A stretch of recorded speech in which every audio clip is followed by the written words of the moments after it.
Hello hello. आप में से कोई एक ज्वाइन कर लेना क्लास को।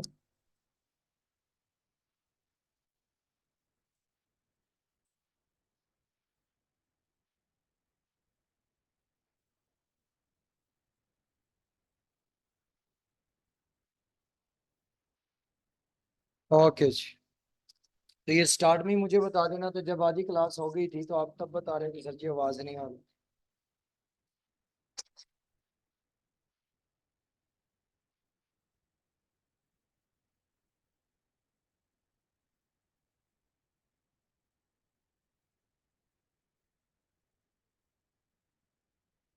चलें जी। अच्छा जी, अब नॉन इंक्लूसिव ओलिगोपोली में ये होगा कि कोई भी यहाँ पर कोई प्राइस फिक्स नहीं करेगा, ना ही कोई प्राइस सेट करेगा। यहाँ पर जो दोनों फर्म्स होंगी उनमें प्राइस वॉर रहेगी। अब दो फर्म्स हैं और एक जैसी प्रोडक्ट बेच रही हैं। अब अगर फर्म ए अपनी प्राइस को इंक्रीज करता है तो फर्म बी अगर अपनी प्राइस को इंक्रीज नहीं करता, फर्म ए ने सिर्फ इसलिए इंक्रीज की कि महंगी होगी तो मैं ज्यादा प्रॉफिट कमा लूंगा, मेरा रेवेन्यू जो है वो ज्यादा निकलेगा। लेकिन अब इसने प्राइस इंक्रीज की, इसके प्राइस के इंक्रीज करने से फर्म बी ने अपनी प्राइस में कोई चेंज नहीं किया। अब उसकी प्राइस में कोई चेंज नहीं आया तो कुछ कस्टमर जो प्रोडक्ट या फर्म ए के थे वो फर्म बी की तरफ शिफ्ट हो गए। अब उसकी डिमांड चेंज हुई due to change in price. अब देखिए क्वांटिटी डिमांडेड में चेंज आ गया प्राइस के चेंज आने की वजह से, तो ये जो चेंज आ गया ये क्या कहलाएगा, इलास्टिसिटी। तो यहाँ पर ये इलास्टिसिटी आ जाएगी और इलास्टिसिटी का कर्व क्या होता है, प्लेटर होता है।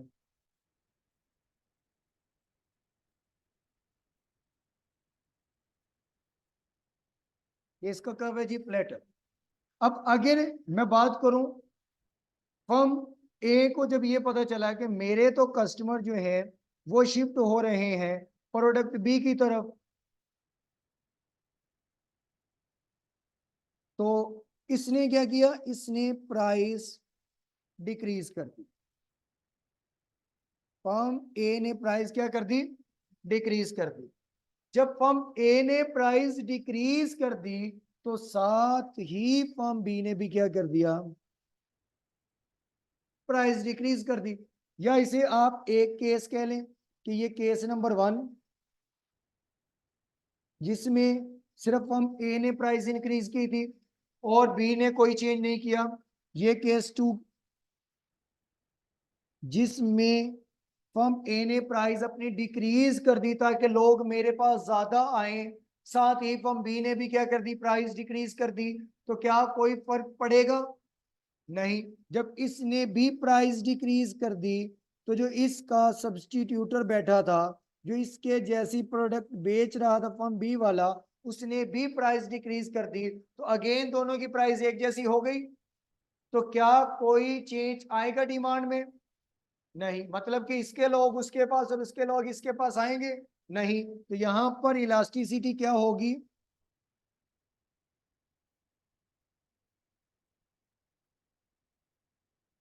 इन इलास्टिक यानी कि लेस इलास्टिक। और अगर इसके कर्व की बात करेंगे तो इसका कर्व स्टीपर बनेगा। तो ये आपका कर्व बना है प्राइस इलास्टिसिटी ऑफ डिमांड का, जो कि क्या है, इन इलास्टिक है। अब ओलिगोपोली का, जिसे मैंने कहा था कि इसका कर्व किंग्ड कर्व होगा, या ओलिगोपोली का कर्व जो होता है वो दो कर्व्स मिलके एक कर्व बनाते हैं, क्या क्लूसिव में कोई बनेगा, नहीं। लेकिन नॉन इंक्लूसिव में अगर इन दोनों को मिला दिया जाए तो भाई ये दोनों केस कुछ इस तरह का कर्व आपको देंगे। ये दोनों कुछ इस तरह का कर्व आपको देंगे कि रियल में प्राइस इतनी थी, लेकिन एक फर्म को पंगा आया तो उसने क्या कर लिया, प्राइस इंक्रीज की। उसकी प्राइस के इंक्रीज होने से डिमांड में चेंज आया, और वो जो चेंज ये इतर से लेकर इतना आया वो क्या है, price elasticity of demand less than 1, sorry greater than 1। वो क्या है जी, इलास्टिक। लेकिन असल में इतनी थी, होनी भी इतनी चाहिए थी, लेकिन एक ने कम की तो दूसरे ने भी कम कर दी, तो नीचे ये आ जाएगा, तो ये क्या हो जाएगा, इलास्टिक।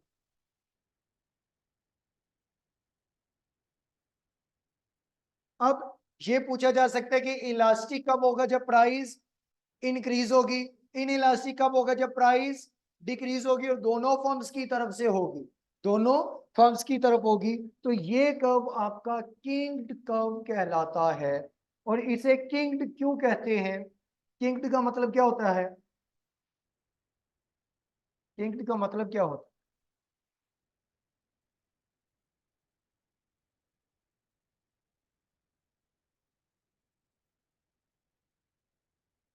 है? ये झुका हुआ है ना, तो ये वाला पॉइंट इसका क्या कहलाएगा? किंग, यानी कि झुकना। इसे कहते हैं किंग। जैसे कि गांव में बुजुर्ग देखे होंगे जिन्हें हम कहते हैं कुब्बे, जिनका कद भी लंबा होता है और वो ऐसे होते हैं, तो इसका मतलब है कि उनकी कमर पे वो जो कर्व वो बना होता है या झुकाव होता है वो किंग्ड होता है। तो गर्दन से पहले पहले की डिमांड उनकी इलास्टिक और फिर इन इलास्टिक। तो ये किंग्ड आपके पास, ये आपके पास टोटल पूरा ओलिगोपली है, तो भी कोई चेंज नहीं आएगा। लेकिन एक चीज है कि प्राइस जब दोनों बढ़ाएंगे तो एक साथ दोनों बढ़ाते ही नहीं है, क्योंकि एक बढ़ाएगा तो दूसरा उसकी प्राइस के बढ़ने से फायदा उठाएगा, ना कि ये कि अपनी भी प्राइस बढ़ा के दोनों फिर वहीं पर बैठ जाए। अगर आपने एक चीज 70 रुपए की बेच रही थी, मैं भी 70 रुपए का बेच रहा था वही चीज सेम, आपने कर दी 90 की, तो भाई मुझे तो पहले भी कुछ फायदा हो रहा था, मेरे दिमाग में तो प्राइस इंक्रीज का कोई चक्कर ही नहीं था। लेकिन आपके आया, आपने 90 कर दी, क्या मैं करूंगा? नहीं, बल्कि मैं, मुझे तो 70 में भी मैं वही चीज बेच रहा हूँ, तो आपके वाले ग्राहक भी मेरे पास आएंगे, तो मेरा तो इनडायरेक्टली रेवेन्यू आपसे भी ज्यादा हो जाएगा, तो क्या मैं बढ़ाऊंगा? नहीं। तो दोनों एक साथ बढ़ती नहीं है, दोनों एक साथ कम जरूर हो। अगर मैंने 60 की कर दी तो आप भी फौरन वो चीज 60 की करेंगी, क्योंकि आपके पास 70 की कोई लेने नहीं जाएगा। तो जब आप 60 की कर देंगे तो कोई चेंज डिमांड में नहीं आएगा, आपके वाले कस्टमर आपसे लेते रहेंगे और मेरे वाले कस्टमर मुझसे परचेज करते हैं। अच्छी अच्छी। अब अगर इनके प्रॉफिट की बात करें, तो हमने ये कहा था कि इनके जो प्रॉफिट्स हैं शॉर्ट रन में तीनों प्रॉफिट अर्न करेंगे, लेकिन लॉन्ग रन में परफेक्ट कंपटीशन और monopolistic competition normal profit earn करेंगे, और मोनोपोली और oligopoly super normal profit earn करेंगे। लेकिन प्रॉफिट की जब डायग्राम्स बनाई जाएंगी तो परफेक्ट के लिए कब एक इस्तेमाल होगा और इम्परफेक्ट के लिए दो इस्तेमाल होंगे, क्योंकि इम्परफेक्ट में प्राइस और एवरेज रेवेन्यू का एक कर्व और मार्जिनल रेवेन्यू का अलग है, और परफेक्ट कंपटीशन में इनका कर्व एक ही है। अब मैं पहले परफेक्ट कंपटीशन की तीनों की डायग्राम बना दूंगा और उसके बाद इम्परफेक्ट कंपटीशन में भी तीनों की डायग्राम बना। देखते हैं जी, पहले परफेक्ट कंपटीशन में क्या होगा। परफेक्ट,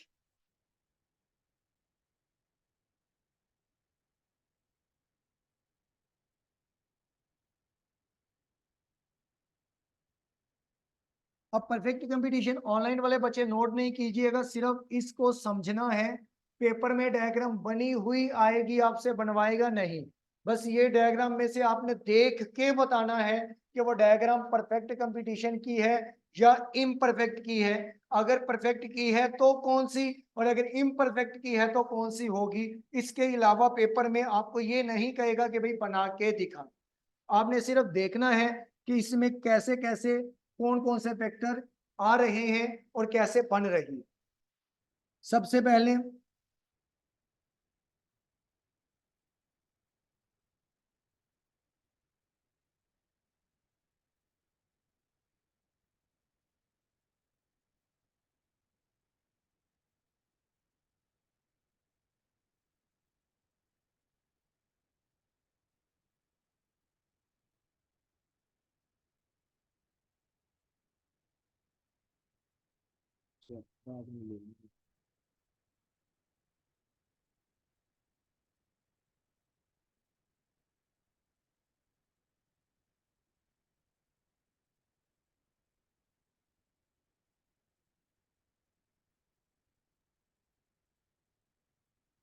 अब परफेक्ट कंपटीशन ये कब किसका नजर आ रहा है? परफेक्ट कंपटीशन का। अब इस परफेक्ट कंपटीशन को कॉपी कर लेते हैं जी, और फिर कर लेते हैं paste.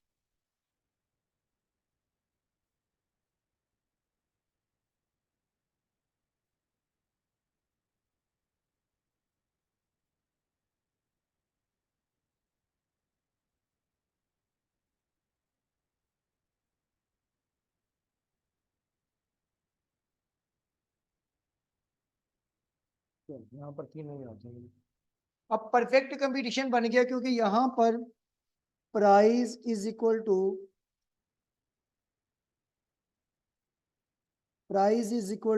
Average revenue is equal to marginal revenue. Price is equal to average revenue is equal to marginal revenue, और price is equal to average revenue is equal to marginal revenue. अब देखें जी, सबसे पहले आपने क्या करना है जी, price is equal to average revenue is equal to marginal revenue हो गया। अब आपने मार्जिनल कॉस्ट वाली बात को पूरा करना है, यानी कि आपने सबसे पहले क्या करना है जी, मार्जिनल कॉस्ट को मार्जिनल रेवेन्यू के इक्वल लेके आना है। अब मार्जिनल कॉस्ट मार्जिनल रेवेन्यू के इक्वल आएगी, लेकिन आपको पता है कि मार्जिनल कॉस्ट का कर्व कैसा बनता है। मार्जिनल कॉस्ट का कर्व बन गया। अब ये किसका कर्व है जी, मार्जिनल कॉस्ट का,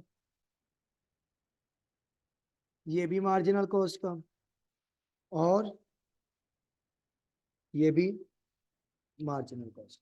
अब मार्जिनल कॉस्ट का कर्व हमने बना लिया।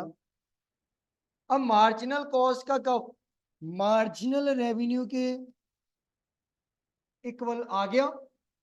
ये वाला पॉइंट जहां पर marginal cost is equal to marginal revenue है, ये एट इक्विलिब्रियम नहीं है।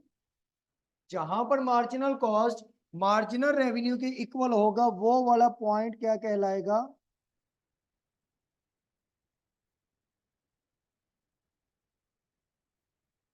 वो वाला पॉइंट आपका फर्म इक्विलिब्रियम का पॉइंट कहलाएगा, क्योंकि ये फर्म पढ़ रहे हैं, और किस फर्म का, परफेक्ट कंपटीशन का।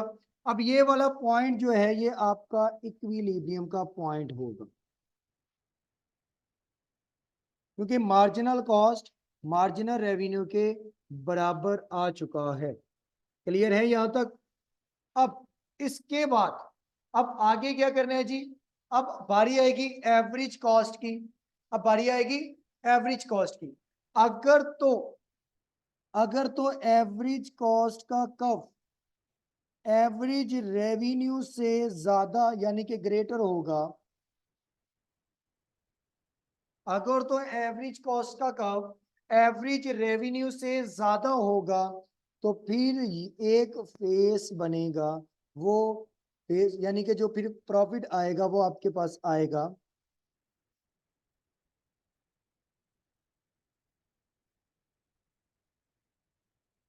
सब नॉर्मल प्रॉफिट।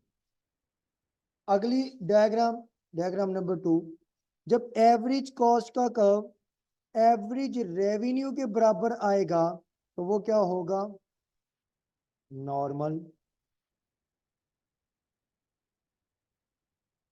प्रॉफिट। नंबर 3 पर जब एवरेज कॉस्ट का कर्व लेस होगा एवरेज रेवेन्यू से, तो वो आपका सुपर नॉर्मल प्रॉफिट कहलाएगा।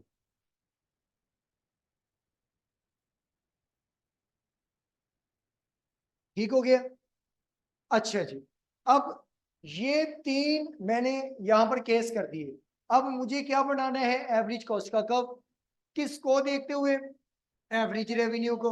एवरेज रेवेन्यू किधर है, price is equal to average revenue is equal to marginal revenue है। तो अब मैं ग्रीन से बनाने लगा हूं जी एवरेज कॉस्ट। अब एवरेज कॉस्ट का कर्व यही था। अब एवरेज कॉस्ट के कर्व को कट किया मार्जिनल कॉस्ट ने from below at minimum point. ये अज्यूम करना है कि ये इसका, क्योंकि हमसे थोड़ा सा आगे पीछे हो सकता है, तो ये मिनिमम पॉइंट है। नहीं तो हम कोशिश करते हैं कि मिनिमम पॉइंट बना ही ये ये इसके मिनिमम पॉइंट से कट कर गया मार्जिनल कॉस्ट। ये दूसरी कंडीशन भी पूरी होगी लॉ ऑफ कॉस्ट की, कि एवरेज कॉस्ट को मार्जिनल कॉस्ट कट करेगा from below at minimum point, तो कट हो गया।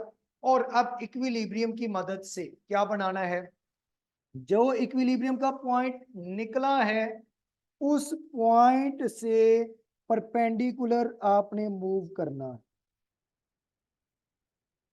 ऊपर भी और नीचे भी। अब देखें कोई पॉइंट यहां पर आया, अब ये पॉइंट को आप ड्रैग करेंगे, यहां पर लेंगे, और एक ये आपके पास इक्विलिब्रियम का था। अब असल में आपका एवरेज रेवेन्यू यहां पर, तो फिर ये क्या निकलेगा, एवरेज कॉस्ट। अब एवरेज कॉस्ट एवरेज रेवेन्यू से ज्यादा है या कम, ज्यादा है। अगर ज्यादा है तो फिर कौन सा प्रॉफिट बनेगा, सब नॉर्मल प्रॉफिट बनेगा। तो फिर ये जो गैप लाइन के ऊपर बना है, ये जो गैप परफेक्ट कंपटीशन की लाइन के या कर्व के ऊपर बना है, ये वाला क्या कहलाएगा, सब नॉर्मल, वो गैप नहीं, प्रॉफिट। जो भी वैल्यू इधर निकलेगी, इधर जो भी डिफरेंस निकलेगा दोनों वैल्यू का, वो क्या कहलाएगा, सब नॉर्मल प्रॉफिट कहला रहा होगा।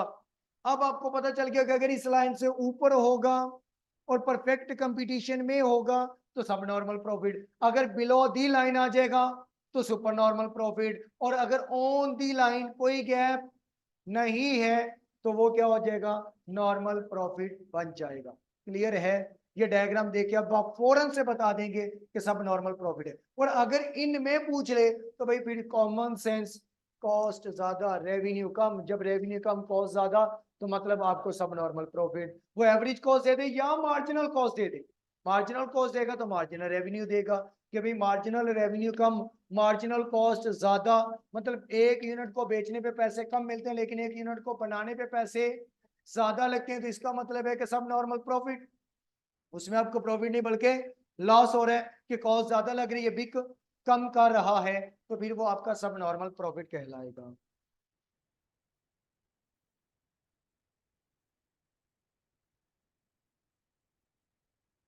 क्या कह रही है ये, how the king demand is reformed when price quantity changes. Reformed मतलब दोबारा कैसे बनेगी,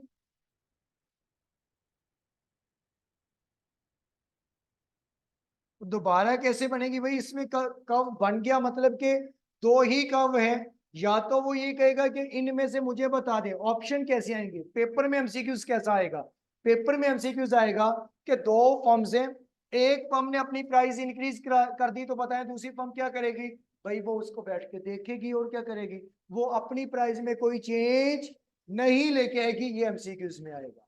इंक्रीज अगर एक कर रही तो दूसरी कुछ भी नहीं करेगी। फिर पूछ लेगी कि अगर एक इंक्रीज कर रही है दूसरी कांस्टेंट है, तो बताएं कि इलास्टिसिटी क्या होगी, इलास्टिक होगी, ये भी पूछा जाता है। फिर अगर कहे कि एक फर्म डिक्रीज करेगी तो दूसरा क्या करेगी, देखेगी बैठ के, है ना, वो भी डिक्रीज करेगी, जब डिक्रीज करी तो दूसरी भी डिक्रीज करेगी। तो ये एमसीक्यू ऐसे इसमें आए, लेकिन चेन इसमें जो कब में आएगा ये वाला क्वेश्चन, वो ये आपको डायग्राम में ही देगा, कहेगा जी ये डायग्राम गेस करें किसकी। तो ये पूरी इकोनॉमिक्स में हमने किंग यानी कि या नॉन क्लूसिव ओलिगोपोली लिख देगा, या प्राइस वॉर लिख देगा, या किंग लिख देगा, तीनों में से कोई भी नेम होगा आप उसे टिक कर देंगे। अगर प्राइस वॉर और किंग लिखा होगा दोनों हो जाएंगे, अगर आपके पास जो है किंग प्राइस वॉर नॉन क्लूसिव तो ऑल ऑफ दीज हो जाए, आप कहने लगे थे तीनों हो जाए, है ना। अब इसके बाद नेक्स्ट दूसरा कर्व, ये आ जाए एवरेज कॉस्ट एवरेज रेवेन्यू के बराबर। अब देखें एवरेज कॉस्ट एवरेज रेवेन्यू दोनों बराबर, तो यहां पर है भी दोनों बराबर। अगर इसके परपेंडिकुलर किधर जाएं, बस नीचे ही आ सकते हैं, ऊपर तो कुछ है भी नहीं। परपेंडिकुलर किसके आना है, जब मार्जिनल कॉस्ट मार्जिनल रेवेन्यू के बराबर होगी, इक्विलिब्रियम से परपेंडिकुलर जाना है, तो भाई यही कॉस्ट यही रेवेन्यू, तो ये आपका क्या कहलाएगा, नॉर्मल प्रॉफिट कहलाएगा। इसके बाद लास्ट पे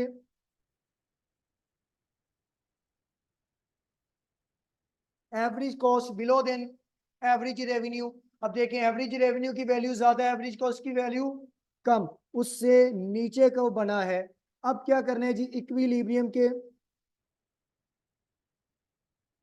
परपेंडिकुलर आएंगे, यहाँ पर ये जो पॉइंट बना है इस पॉइंट के पैरेलल है।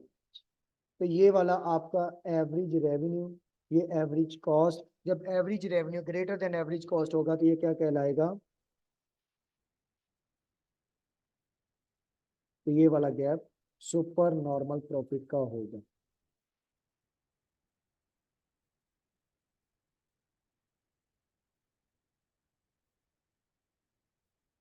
क्लियर है? तो ये डायग्राम आपको नजर आएंगी, दिखने में शायद बुक के ऊपर बहुत मुश्किल लग रही हो, लेकिन थी आसान। इसके बाद आता है जी आपके पास इम्परफेक्ट कंपटीशन।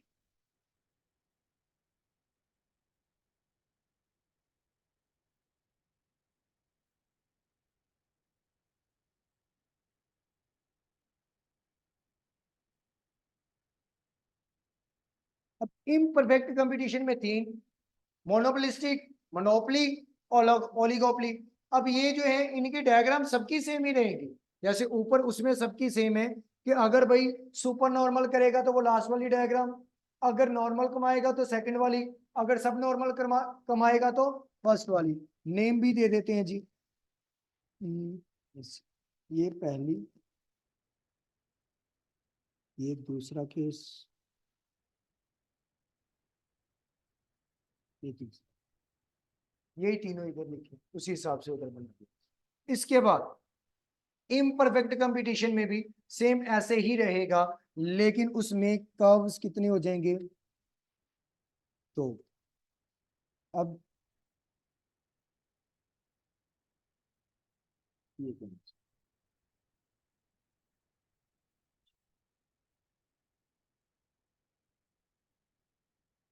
अब इसमें एक एवरेज कॉस्ट और एक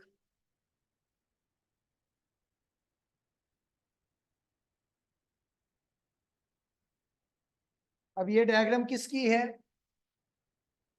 ये आपके पास इम्परफेक्ट की है। अब यहां से फौरन पता चल जाएगा कि ये इम्परफेक्ट कंपटीशन है।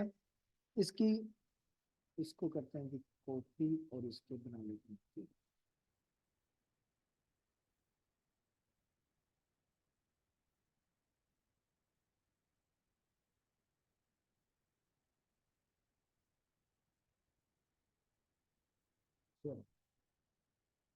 Price is equal to average revenue और यहाँ पर मार्जिनल रेवेन्यू।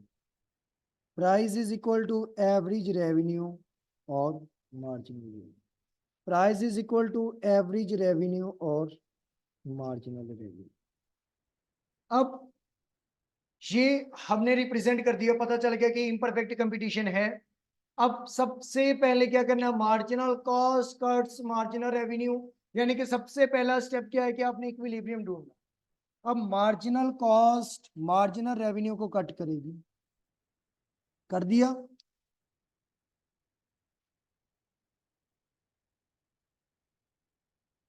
मार्जिनल कॉस्ट ने मार्जिनल रेवेन्यू को कट कर दिया। यहां पर भी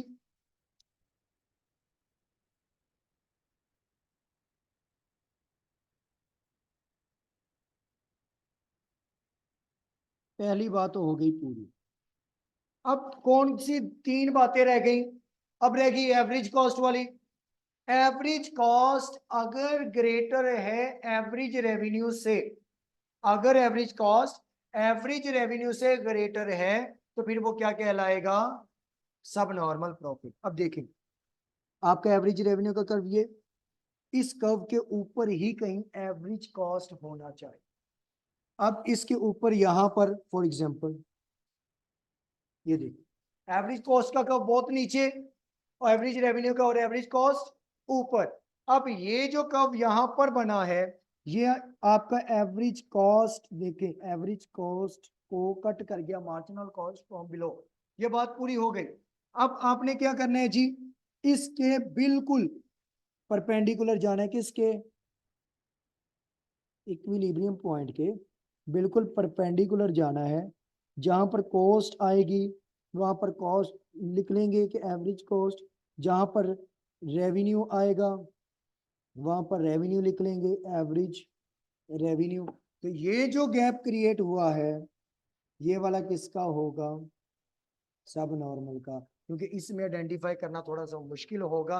वहां पर तो एक आपके पास थी ही परफेक्टली इन इलास्टिक कर्व, तो ऊपर आ गया तो सब नॉर्मल, नीचे आ गया तो super normal, on the line होगा, नो प्रॉफिट नो लॉस। तो इसका मतलब क्या होगा कि आपका है ही नॉर्मल प्रॉफिट। तो यहाँ पर ये पहला केस, तो ये क्या कहलाएगा,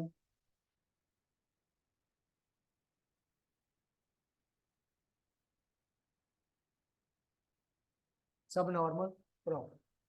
नेक्स्ट, ये तो किस्मत है कि आज कलर नजर आ रहा है, नहीं तो ये सारी ब्लैक एंड व्हाइट ही नजर। इसके बाद है जी मार्जिनल कॉस्ट दूसरे के लिए। अब ऑन दी एवरेज रेवेन्यू के बराबर। अब एवरेज रेवेन्यू के, चलिए ऐसे कर लो, बराबर ही करनी है ना। अब एवरेज रेवेन्यू की क्या हो गई, बराबर।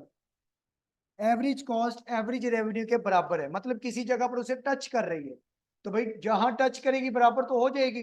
अब जाएंगे इक्विलिब्रियम पर, उससे परपेंडिकुलर मूव करेंगे, पॉइंट करेंगे डिनोट, आपका वही एवरेज रेवेन्यू, वही ये दोनों आपस में इक्वल है यहाँ पर। तो ये वाला आपका क्या कहलाएगा, नॉर्मल प्रॉफिट कहलाएगा।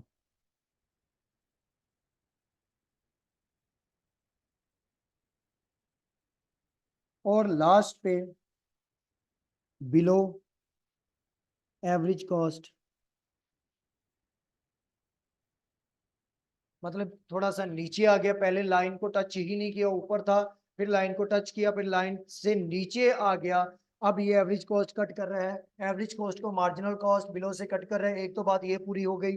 दूसरी, अब आपने क्या करना है, इस इक्विलिब्रियम से परपेंडिकुलर मूव करेंगे, दरमियान में कॉस्ट आई तो लिख दिया एवरेज कॉस्ट, दरमियान में रेवेन्यू का करवाया तो लिख दिया एवरेज रेवेन्यू।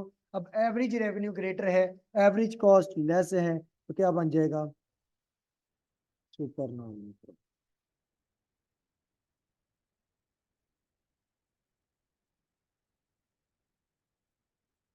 क्लियर है। अच्छा, ये सब नॉर्मल और सुपर नॉर्मल प्रॉफिट। अब एक आता है शट डाउन का, कि वो परफेक्ट कंपटीशन आता है कि हमने बिजनेस को कब शट डाउन कर देना चाहिए।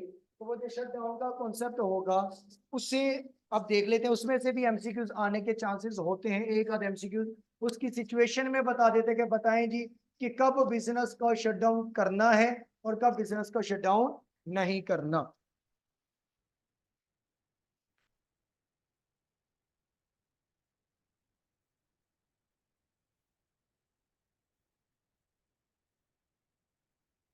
अब इसमें दो चीजें, एक तो इसमें जो कर्व है वो एवरेज कॉस्ट का इस्तेमाल नहीं होगा।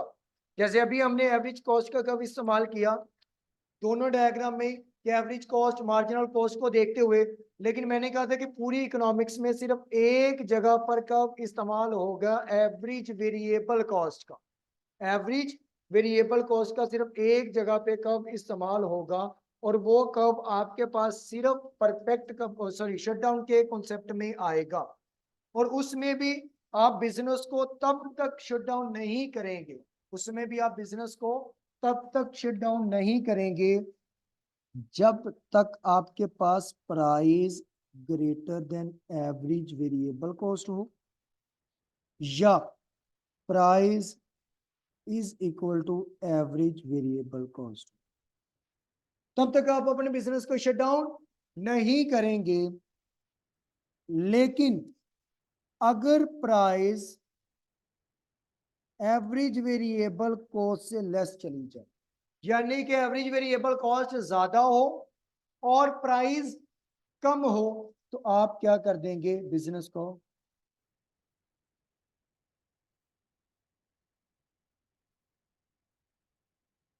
डाउन कर देंगे। या आपका बिजनेस आपकी फिक्स्ड कॉस्ट को पूरा कर रहा होगा तो भी आप बिजनेस को चलता रहने दें। ये अभी देख लेंगे कि वो कैसे उसको पूरा कर रहा होगा। अच्छा, अगर ये आ जाए पेपर में घुमाने के लिए ऑप्शन में देगा कि हम अपने बिजनेस को कब शट डाउन करें, ऑप्शन ए या ये ऑप्शन है, क्या इस ऑप्शन में बिजनेस को शट डाउन कर देना चाहिए? फॉरन से आपने देखा एवरेज कॉस्ट, ये एवरेज कॉस्ट है, एवरेज वेरिएबल कॉस्ट नहीं है। अगर आपका एवरेज कॉस्ट, ये प्राइस से क्या मुराद है, ये परफेक्ट कंपटीशन में ये केस आता है, shut down of perfect competition या परफेक्ट मार्केट में शट डाउन करना। और अगर परफेक्ट में आता है तो इसका मतलब है कि प्राइस कहीं ना कहीं क्या है, एवरेज रेवेन्यू के इक्वल है। अब एवरेज कॉस्ट और एवरेज रेवेन्यू, अब अगर इस प्राइस की जगह आप लिखें एवरेज रेवेन्यू तो क्या हो गया, average revenue less than average cost, ये तो सब नॉर्मल प्रॉफिट है। तो सब नॉर्मल प्रॉफिट में तो कहीं पर भी ये नहीं लिखा कि आप उसे शट डाउन कर दें। तो ये केस जहां पर एवरेज कॉस्ट एवरेज रेवेन्यू होगा, ये सब नॉर्मल पोजीशन है, लेकिन यहां पर आप बिजनेस को शट डाउन नहीं करते क्योंकि यहां पर आपकी फिक्स्ड कॉस्ट पूरी हो रही होती है। और ये तो हमने उनके प्रॉफिट में पढ़ा है। जब बिजनेस शटडाउन का क्वेश्चन आएगा या स्टॉप का आएगा, वहां पर एवरेज वेरिएबल कॉस्ट देखना है। वहां पर क्या देखना है, एवरेज वेरिएबल कॉस्ट देखेंगे। और एवरेज वेरिएबल कॉस्ट और एवरेज टोटल कॉस्ट या टोटल कॉस्ट, इन तीनों के कर्व यू शेप में होते हैं। ये भी एक एमसीक्यूज याद रखिएगा कि एवरेज कॉस्ट, अगर आपका एवरेज ये निकला है तो फिर आपके पास एवरेज वेरिएबल कॉस्ट और टोटल, यानी कि ये टोटल कॉस्ट और ये एवरेज वेरिएबल कॉस्ट, ये दोनों क्या होते हैं, यू शेप में होते हैं। और एवरेज वेरिएबल कॉस्ट कम होता है और टोटल कॉस्ट इससे ज्यादा होता है, क्योंकि इसके अंदर कहीं ना कहीं ये जो वैल्यू आ रही है ये किसकी है, फिक्स्ड कॉस्ट की है। और फिक्स्ड कॉस्ट जैसे जैसे प्रोडक्शन बढ़ेगी पर यूनिट क्या होती जाएगी, डिक्रीज होती जाएगी। तो फिक्स्ड कॉस्ट का कर्व कुछ इस तरह से बनता है। तो एक वाहिद कॉस्ट ऐसी है फिक्स्ड कॉस्ट जिसका कर्व यू शेप नहीं होता, लेकिन टोटल कॉस्ट और एवरेज वेरिएबल कॉस्ट और एवरेज कॉस्ट का कर्व क्या होता है, यू शेप होता है। फिक्स्ड कॉस्ट का कर्व कभी भी यू शेप नहीं होता। ये भी एमसीक्यूज के लिए याद रख लीजिएगा। अच्छा जी, अब इसकी डायग्राम बनाते हैं।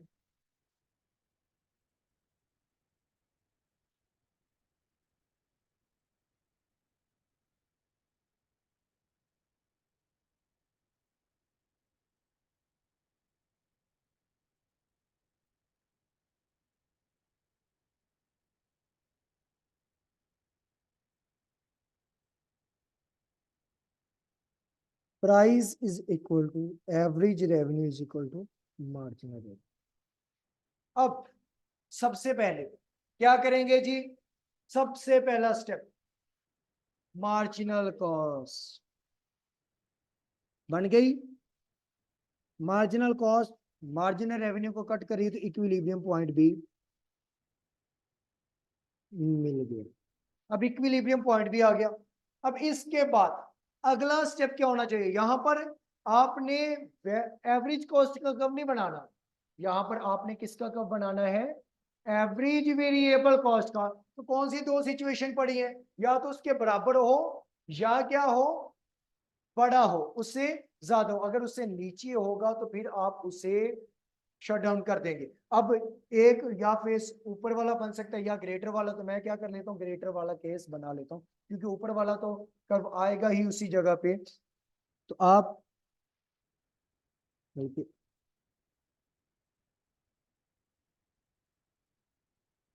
एवरेज वेरिएबल कॉस्ट, और अगर ब्लैक से बनाया जाएगा तो ये किसका होगा,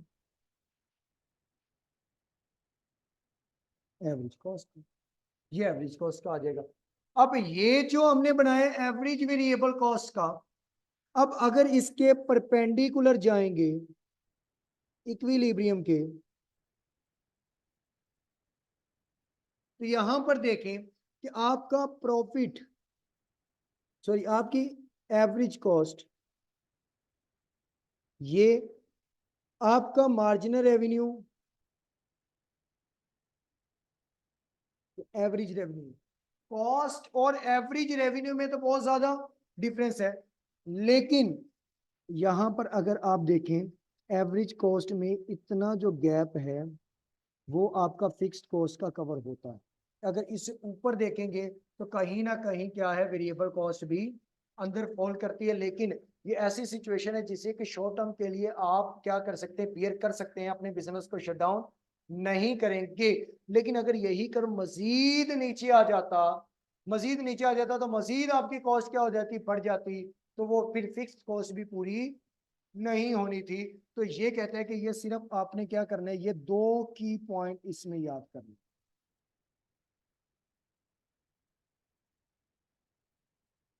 दो की पॉइंट्स याद रख लें कि average revenue is equal to या ग्रेटर देन, अगर ये उसके बराबर या उससे इक्वल, ग्रेटर या उसके बराबर आ जाए, प्राइस या एवरेज रेवेन्यू, दोनों वर्ड दे सकता है, प्राइस या एवरेज रेवेन्यू।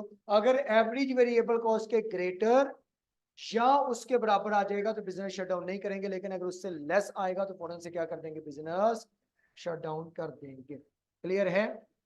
ये एमसीक्यूज में पूछा जा सकता है। टॉपिक कंफर्म कर लो कि कोई और टॉपिक।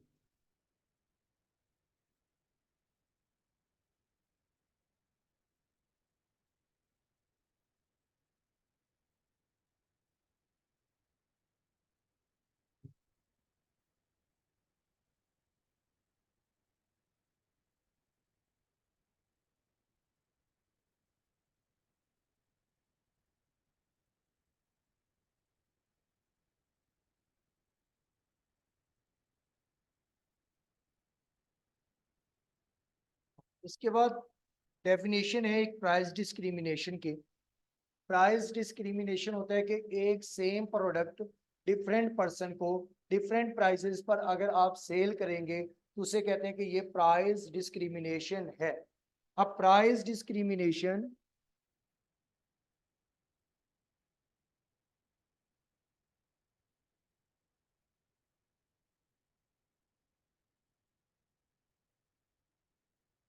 प्राइस डिस्क्रिमिनेशन में आप सेम प्रोडक्ट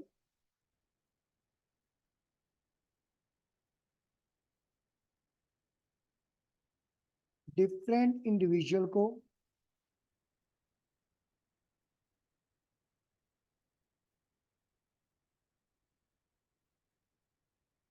डिफरेंट प्राइसेस पर जब बेचेंगे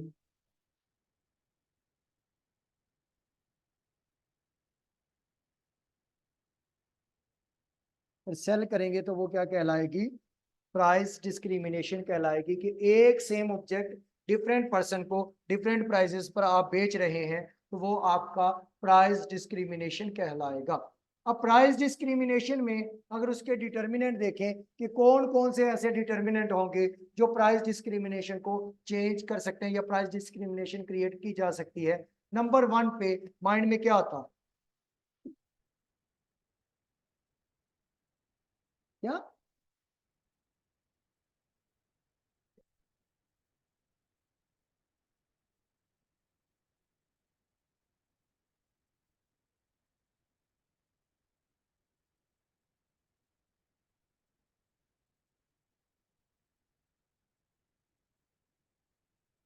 सेग्रीगेशन ऑफ मार्केट। दो डिफरेंट मार्केट में अगर सेग्रीगेट मतलब अलहदा कर,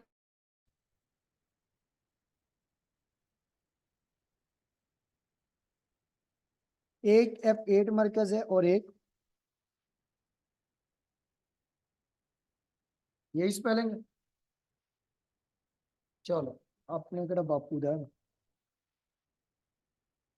सेंटोरस में। अब ये दोनों मार्केट डिफरेंट है, लेकिन अगर आप देखें यहां से आप कोई भी कॉटन का सूट परचेज करें और यहां से करें तो प्राइसेस में क्या होगा, फर्क होगा। तो ये जो फर्क आया है कि सेम प्रोडक्ट डिफरेंट पर्संस को डिफरेंट प्राइसेस पर मिलेंगी, ये प्राइस डिस्क्रिमिनेशन है। ये सेग्रीगेशन ऑफ मार्केट की वजह से भी हो सकती है। नंबर 2 पे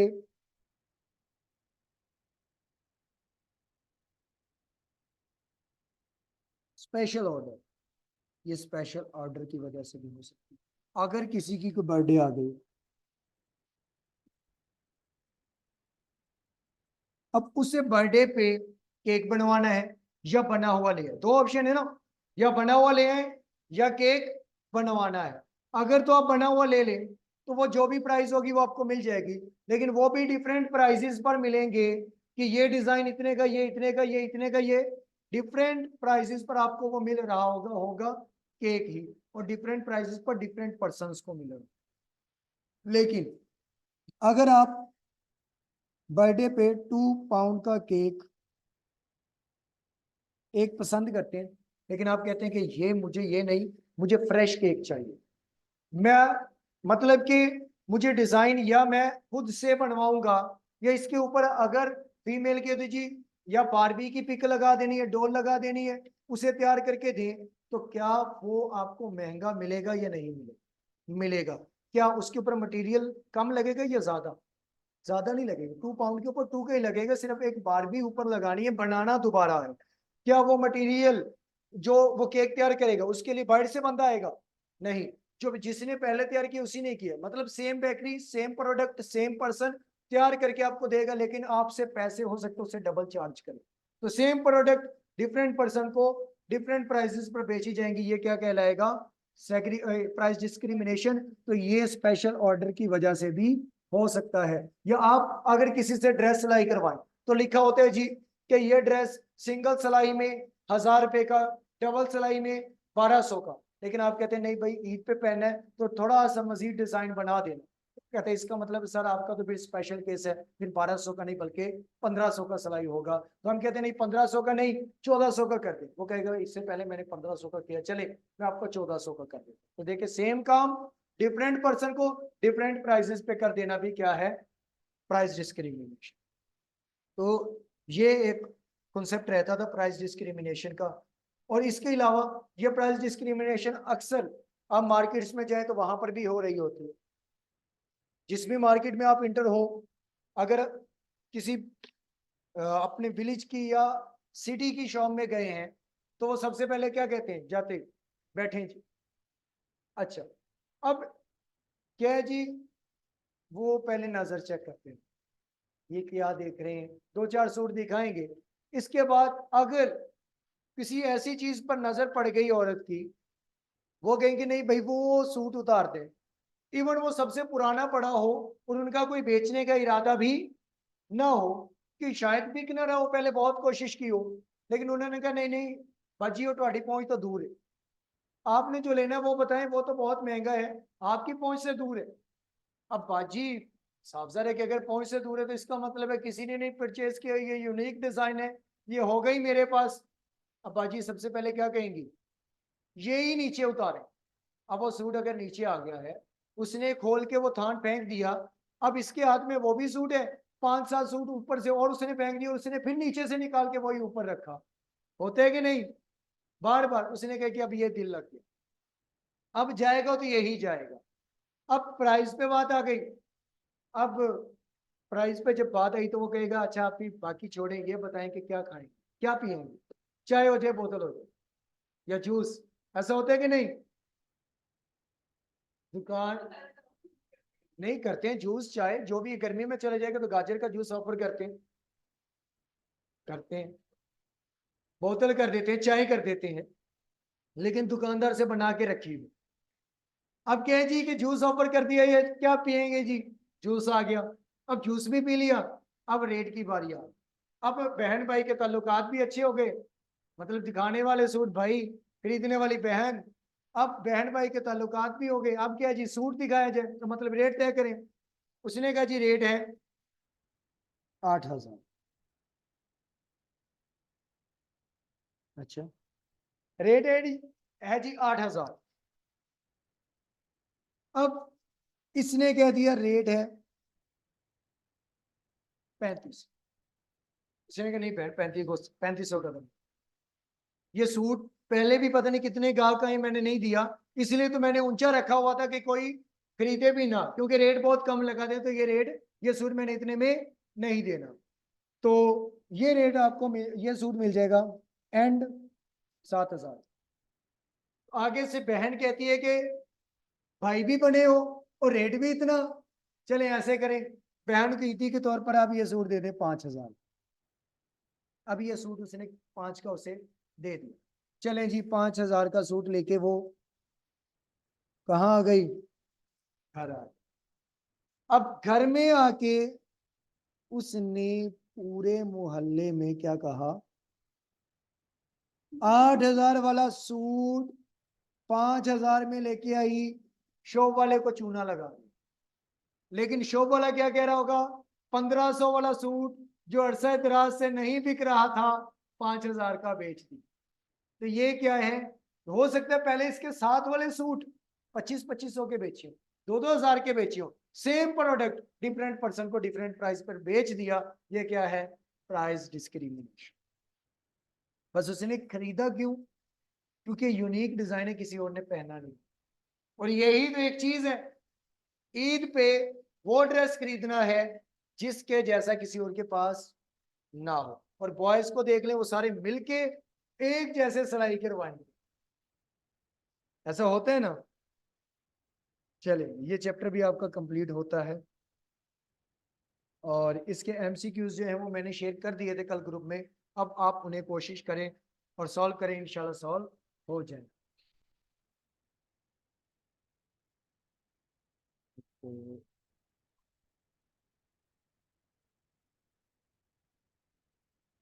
कंट्रोल P,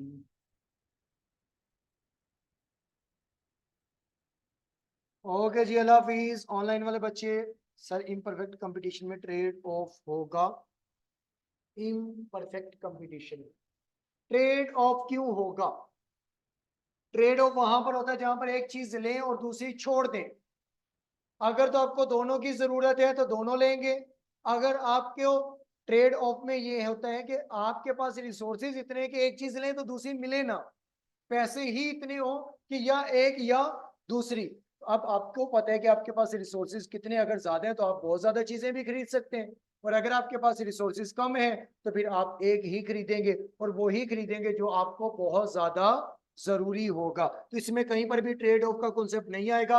पूरी इकोनॉमिक्स में 2 जगह पर ट्रेड ऑफ के कॉन्सेप्ट आए हैं। एक आपके पास आया है फिलिप्स कर्व में, और एक चैप्टर नंबर 1 में पीपीसी के में आया है ट्रेड ऑफ का कॉन्सेप्ट। इसके अलावा और किसी जगह पर ट्रेड ऑफ का कोई कॉन्सेप्ट नहीं आया।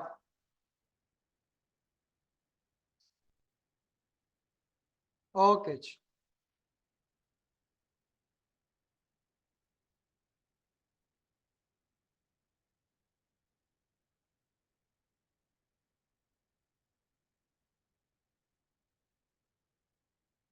ओके बच्चों, अल्लाह हाफिज।